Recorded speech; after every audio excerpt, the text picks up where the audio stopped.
V6. Having some major drivability issues with it. Local shop, not gonna name anybody, did just wide open throttle tuning on it. He said it made good power, you know, it made 390 to the wheel. Not bad, really, for a stock one with bolt-ons. You know, I'm sure, I think it has headers on it and intake.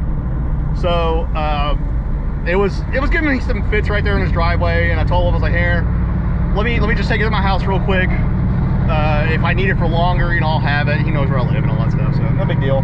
So I'm data logging it right now, and it's rich down low and kind of lean up top, so I'm thinking maybe some of this is probably the issue. So, but yeah, let me go get this all dialed in. I gotta go grab my GoPro suction cup mount for it, so you guys can see what's going on.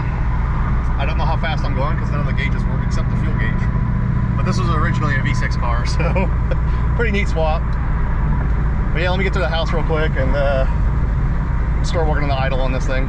Yeah, he said the idle was like super high too. He said he had some stalling issues with it.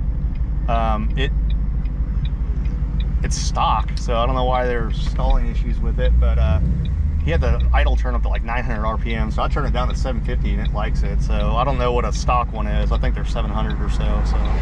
But this thing also has like 331 gears in it, and it's long-legged. So it definitely needs a gear. It needs like a 410. They copied and pasted all of the map points the same on them, including the optimum power and all that stuff. And you don't do that with these copperhead ECMs at all. They are not meant to do that. They are meant to adjust accordingly, according to whatever style of driving you're doing. So whether it be kind of fuel economy or idle or just best drivability or stability or optimum power, wide open throttle, it's going to adjust for it. And really smart ECU. I like it. It's pretty neat. Just the little experience I have with it, it's pretty neat. But I'm almost home. I'm gonna grab my suction cup mount, and then we'll start dialing the fuel trims in and the smart tables and all that stuff. All right,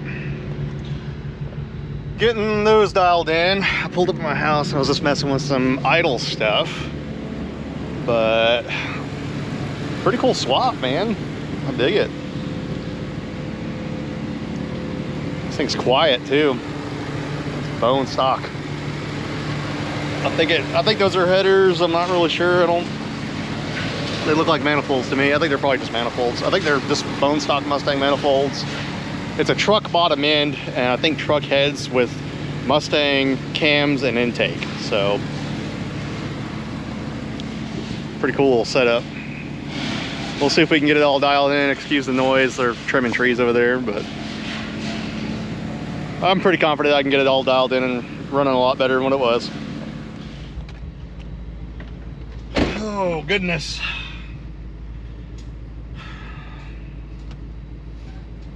Cool. All right, yeah, let's go dial this thing in. I know that the air intake temps are like super hot on this thing. It's because that intake, it's just sucking in hot air, so. Oh yeah. Yeah, they're like 118 right now, and I think the ambient temp right now is probably 90, so I guess not too terrible, you know.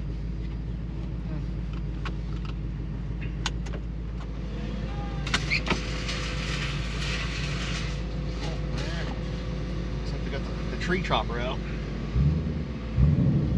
Okay, I turned off long-term fuel trims. That's what the Coyote cookbook tells me to do, so I got to run it MAF only. And then we're gonna go dial this thing in.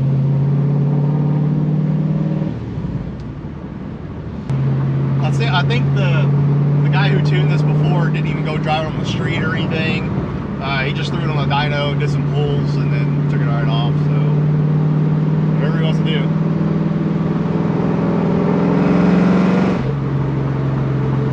This thing is so long-legged. Yeah, man, this thing It's got 331s. Well, the cold start still didn't work real good. Backfiring pretty good. So I added some fuel to it in open loop. There's another table in here. It says something about like a base fuel map enable. It was at 60 seconds. I'm gonna put it at 10. Let's see if that helps. There's a couple more tables in here that I can mess with too for open loop stuff, but getting close. Not bad. I haven't driven it. It's been sitting here just cooling off, so the engine coolant temperature was at 140, so that's exactly where he said it was kind of messing up at, so kind of where I wanted that. But we'll get this thing figured out and hopefully contact the customer with good results. It's still struggling doing cold starts. It just hates life. It's nothing. I don't see anything in the tune that's like really making it do that. I'm thinking there's a fuel pressure issue and it's not holding. When you have the key on, you can hear some relays clicking, and you can hear that fuel pump kick on and off too. Warm, it's totally fine when it's warm. That's what I don't get. And then when you're trying to start it too, and it's not starting, this fuel pressure is at 0. When you key on and key on, like if you key on, you can see it shoot up and it'll kind of gradually go down. So I'm wondering if there's a fuel pressure issue. It is kind of noisy, like when you first like kick on the key. I didn't ask him what fuel pump's in it. I have no clue, but I'm thinking that might be an issue.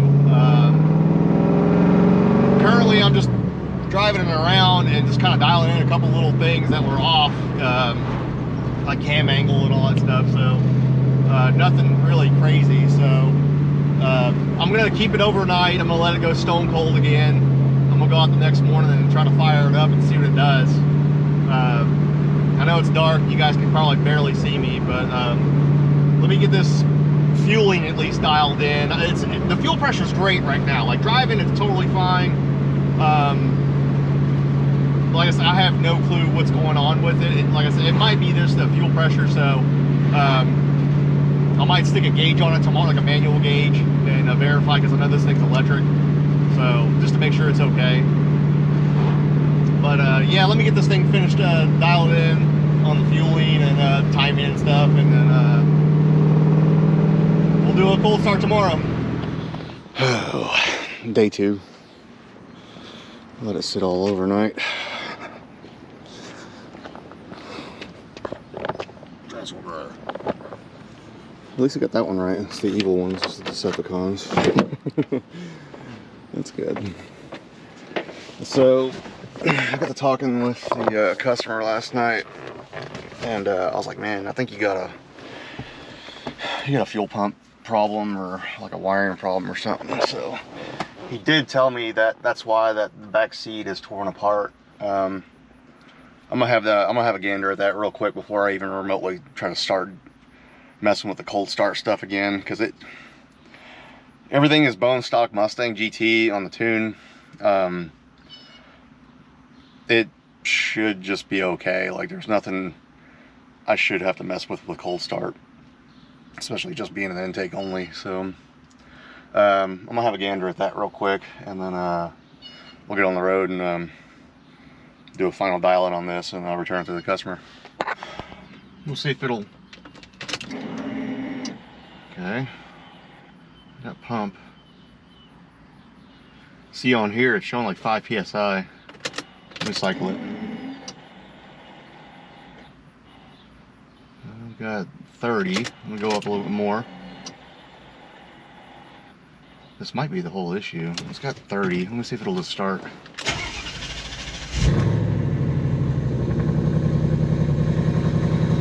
And the fuel pressure jumps right up, so it started right up. All right.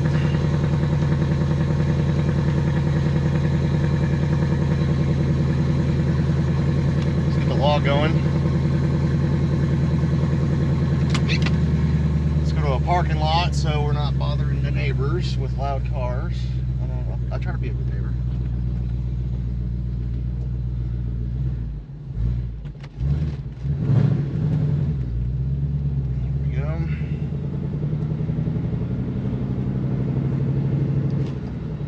doesn't smell rich or anything. You know, like I know people get, they always mention to me, oh, it smells rich, or oh, hey, this is running rich, or something like that. And well, don't trust your nose. I'll tell you that right now.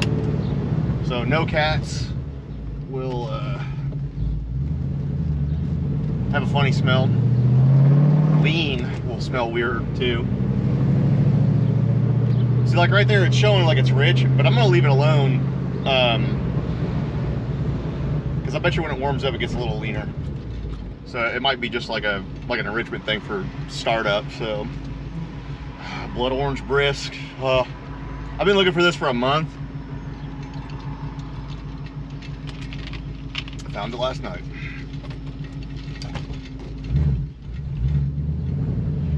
This guy's super tall too, and the seat doesn't work. So I'm like stretched out. So it's real bad. But yeah, I'm gonna go dial it in now. I'll probably go. He said it does it around 140 degrees, so that was a stone cold bone, like just cold start. So it did fine. And it's running fine too. I'm gonna turn.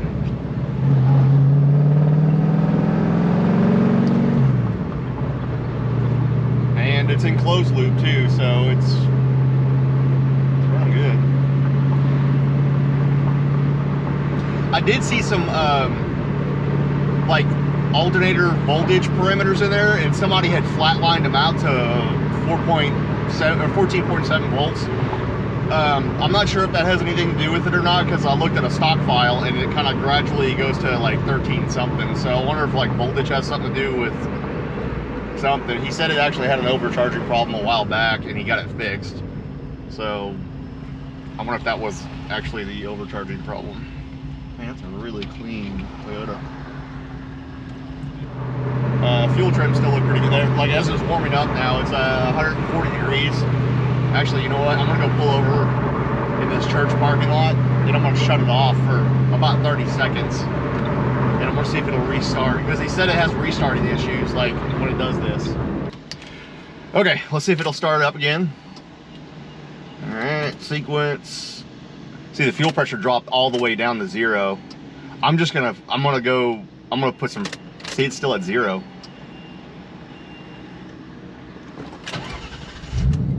It started right up right there. Right there.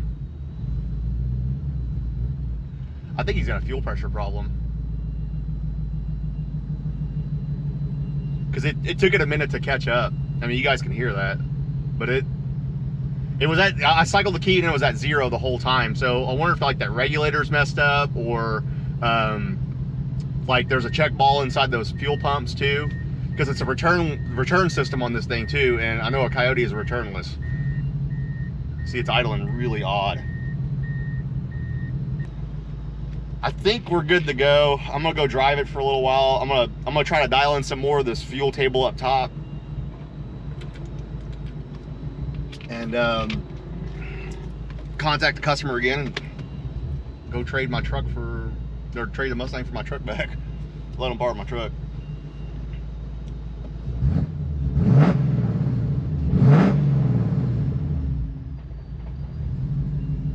See, he tried to like die right there.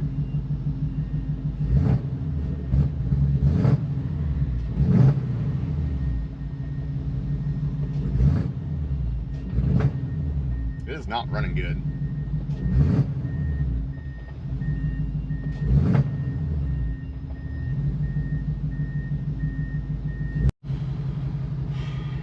All right, I messed with a couple more tables here. I found one that was what's it called?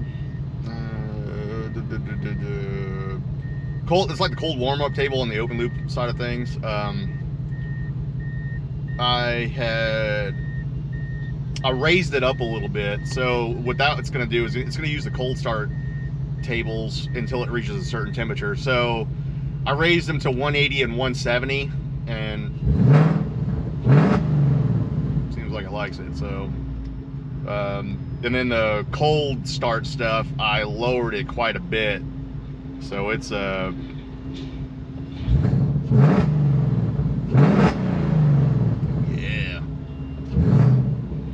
Oh, it's like perfect now. That's awesome. That might be the issue, because it, like I said, it would reach a certain point in the temperature and it just was not happy. So, you know, learning curve, I guess. You know. Let's go drive this thing a little bit. I'm gonna go park it at my house again. I know he's working today. I'll go park it at my house for a little while, let it cool off, all that stuff, and just see if we can repeat the issue again. Just a rinse and repeat type deal.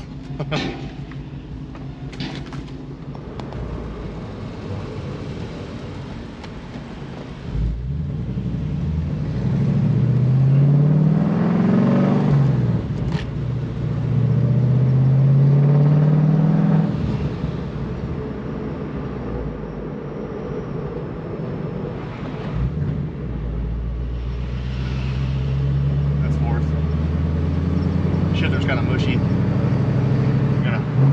There it goes there.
A little wide open throttle pull with it. I think it's ready for it.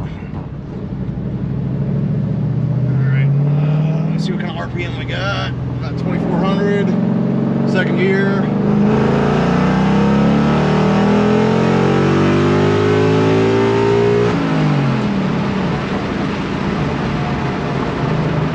It's alright. Very long-legged.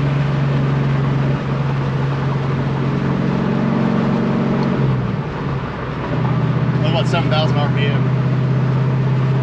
Very long legged. God, this thing needs gears. It's so bad.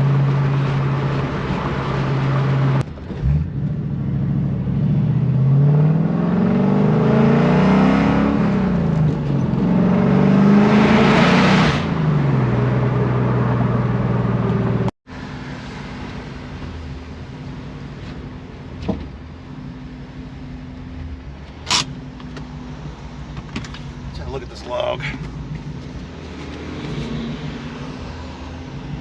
Disconnect.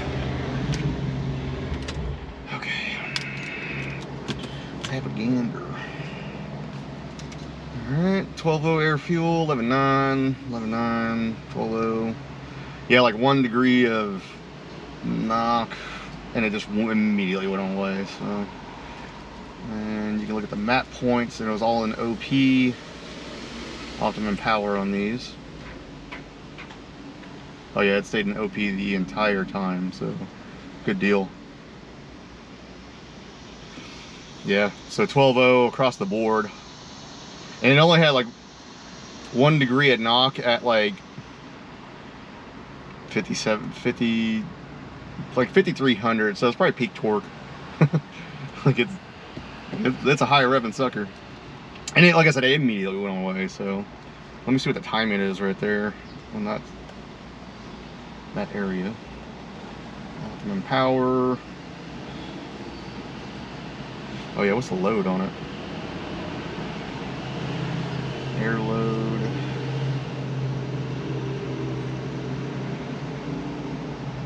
Calculated engine load, 98.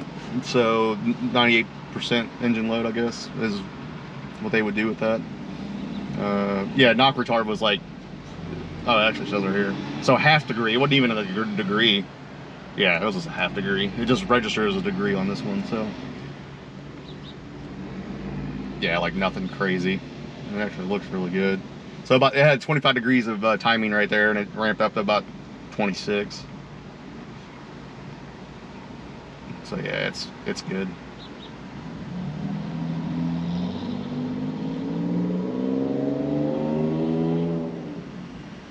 It's pretty crazy that you can see like the intake and exhaust cam angles and stuff, and like what the desired and then what the actual angle is and stuff. It's pretty neat. Those look good though. So yeah, I did one little bitty wide open throttle pull last night, and it didn't stay in optimum power mode the entire way through. I don't know why, but it stayed in it this entire time on this one. No, it didn't. That's funny. These things are, they're a trip. So it went to like map point 7 for a second.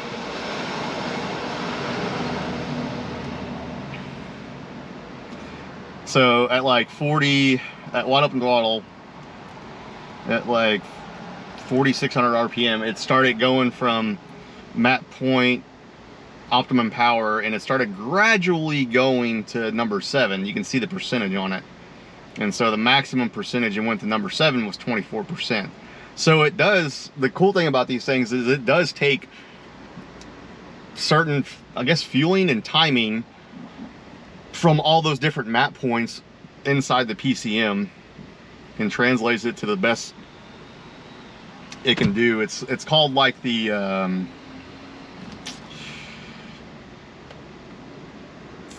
let's see.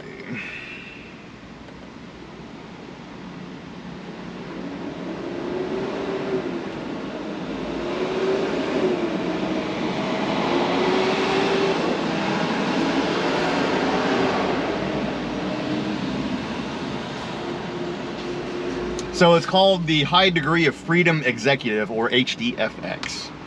So it, again, it takes all of those tables and just makes it run the best it can. So it'll go, like, you can also see like the torque source. You can see the VTC schedule mode. So like it was an optimum power the whole time, but it still took timing and fueling from map point number 7 instead of just all the optimum power one. So if you're tuning one of these, you definitely need to dial in all of them. You can't just focus on optimum power only and expect the best results. It just doesn't work that way. You also cannot just copy and paste. That's a big old truck. Yeah, you can fit through. Oh yeah, you got it, buddy. Hell yeah.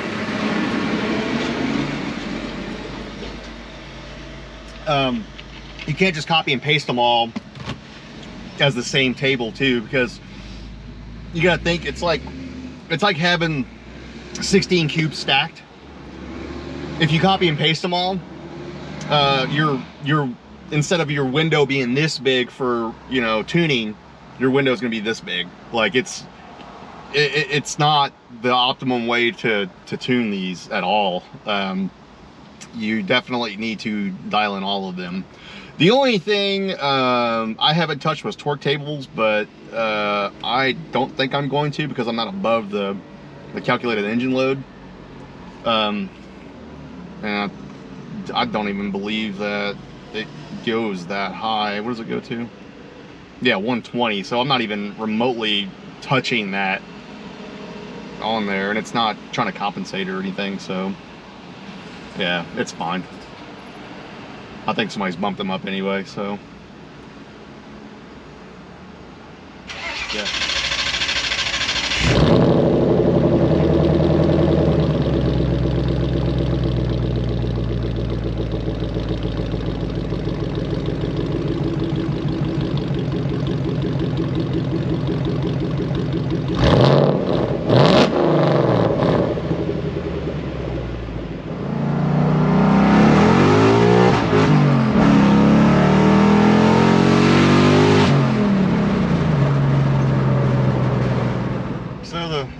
Drive is going really good. Fuel trims look okay. About to pull in my favorite gas station and grab me a piece of gas station fish. and we'll do the final thought on this thing.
Learned a lot.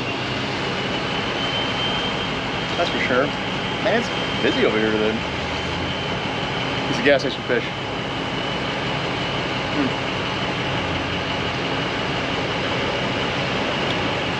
Brother man,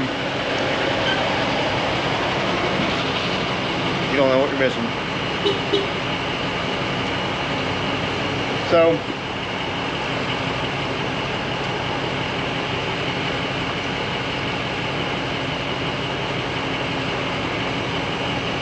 got her all dialed in.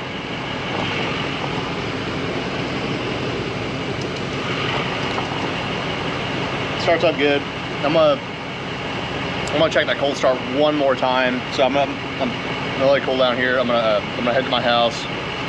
I'm gonna let it go stone cold again. And I think he gets off work probably around 3 or 4 or something like that. So that'll give me plenty of time to cool it down. Should be good. Found me a Huggy Wuggy doll. It's not really the right color, but it was listed as a Huggy Wuggy doll, so I bought it.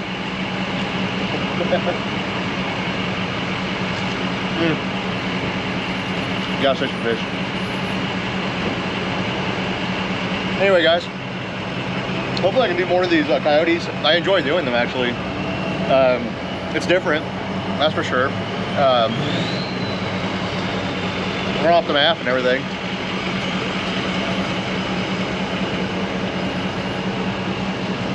Multiple timing tables, lots of torque tables and stuff. Lots of stuff to do. A little bit more in depth than a LS or an LT, that's for sure. But again, guys, thanks for watching. See you next time.